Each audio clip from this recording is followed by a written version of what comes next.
Hi, and welcome back to the Minecraft Bedrock Beginner's Guide series. Today we're going to be making an easy kelp farm. This design is completely redstone free, so you will have to manually harvest the kelp. Then we use the hoppers to transfer the kelp into furnaces so we can cook it. Let's get straight into the video. So the area marked here in the path is actually the area we're going to end up digging up.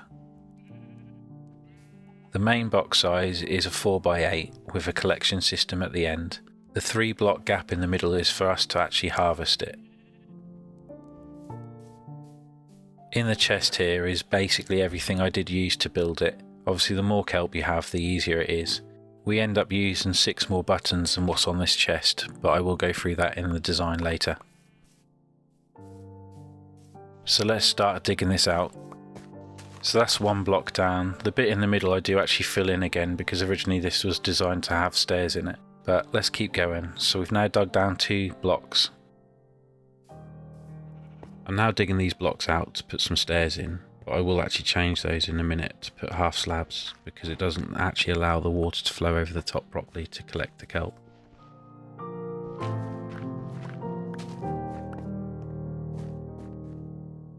So now the area behind the steps, we need to dig that down, so we go down another 6 levels.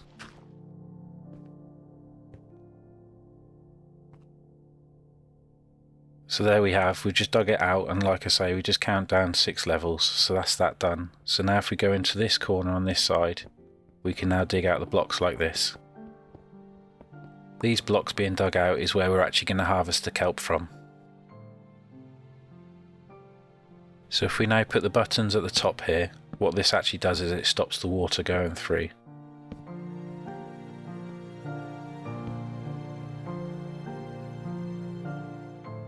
If we carry on digging out these centre blocks, this is the actual bit that we're going to walk up and down while we're harvesting the kelp.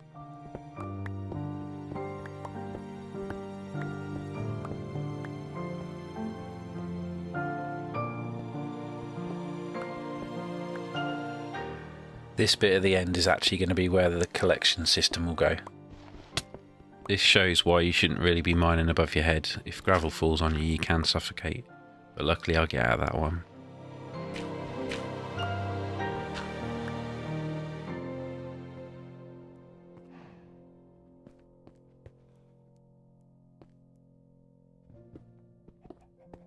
Just digging out a couple of blocks in this direction, and then up will be the entrance to this farm.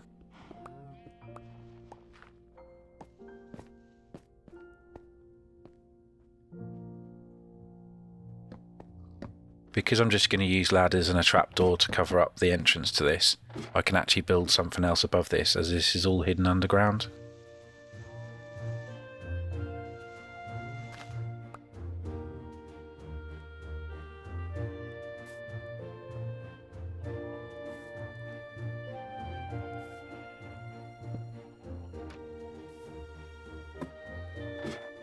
So that's our entrance made. If we now just put a fence gate here, that finishes off that one side. Now we need to duplicate that on this side.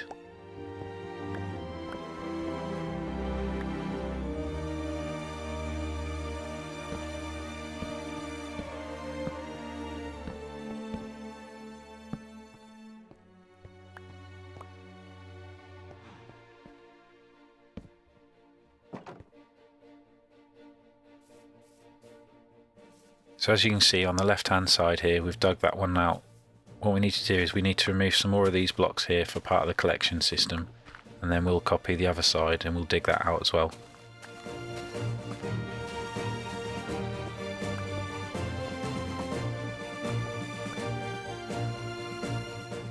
So now back up the top, we just take this down another level, and I'll show you what I've done to change the actual stairs.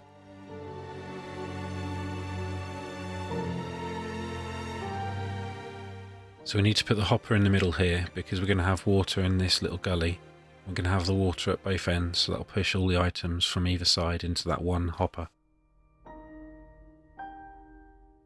So if we now take the stairs out, put in the half slabs, and then where we've got these stairs on the opposite side we'll also be putting buttons.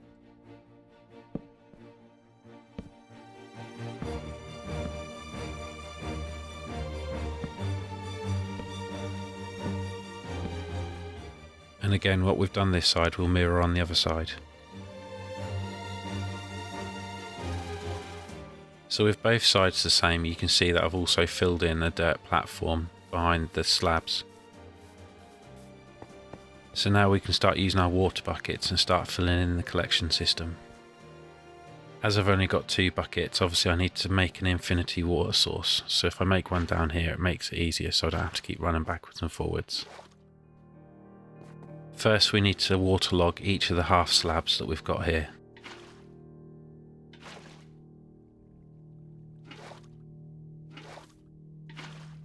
And again, we need to do the same on the other side. Now we can take out these water sources and put in the water stream that's going to funnel the items into the hopper.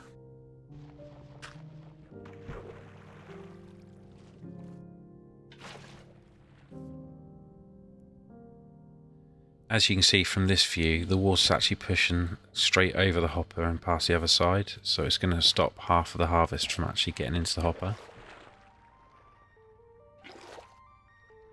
What I've done is I left 2 water source blocks at the end, which is causing the problem. So if I actually take them out, you can see it pushes you directly into the centre. So as you can see, the water collection system is now working. So now we need to put the water on top of the other blocks inside the farm to actually push the kelp from one end to the other.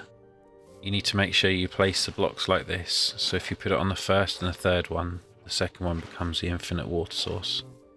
And you can do exactly the same the other side.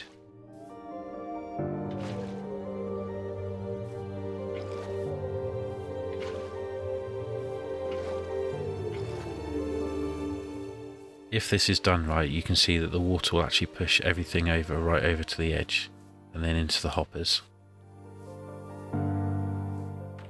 What we now need to do is take out these temporary blocks that we put in. This is why we use dirt, because it is easy to take them out again. And again, make sure we do the same on both sides.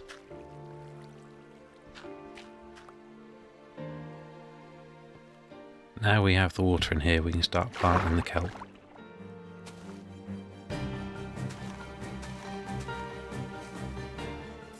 If you don't have a lot of kelp like I did to start with, you can bone meal kelp and that'll help it grow quicker.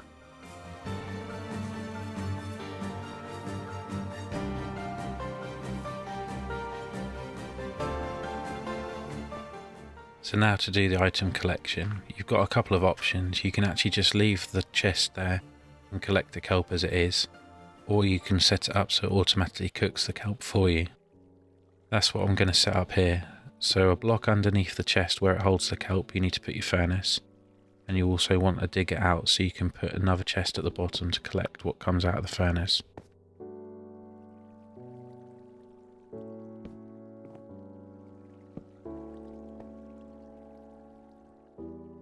So as always with hoppers, to make sure they actually go into where you need them to, if you use crouch, it makes sure they actually point in. Just put a temporary block there so I can put this hopper on top as well.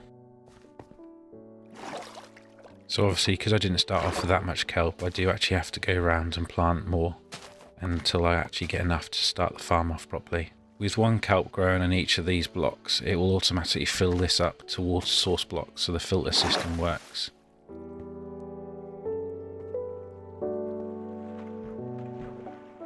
Here's a little trick for you. So if you've actually got plenty of kelp, what you can do is you can build up columns.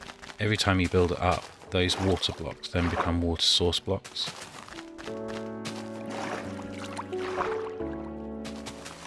So the trick is to build up on 2 sides.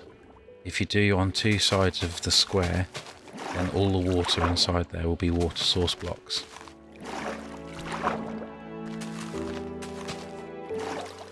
I'm just going to do this on both sides, and then I'm just going to plant some kelp, and then I'll show you how this works.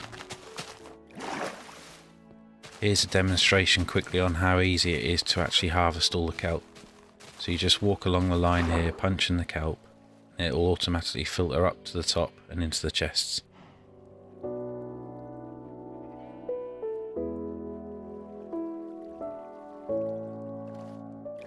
You can see that I've also got a crafting table down here now as well, because the furnace turns the kelp into dried kelp, and then from there I make it into the kelp blocks, which obviously fuels the furnaces as well.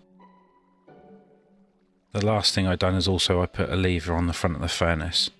The reason why I do this is because it actually switches the furnace off, so it will stop the hoppers from actually feeding the furnace sometimes. So if you don't actually have enough kelp to cook, you don't want it to be inefficient and just waste fuel.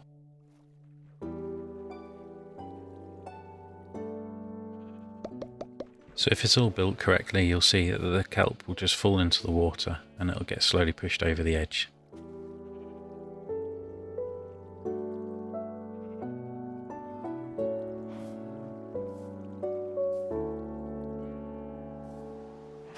So the last thing we have to do is just cover it all up again.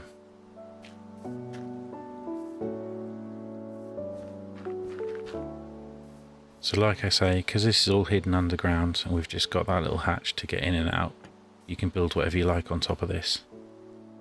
So that's the end of the video. I hope I've been able to show you some interesting facts about kelp and given you some ideas of what you can do in your own world. If you have found this information useful, please consider subscribing for more videos like this. So that's goodbye from me, and I'll see you on the next video.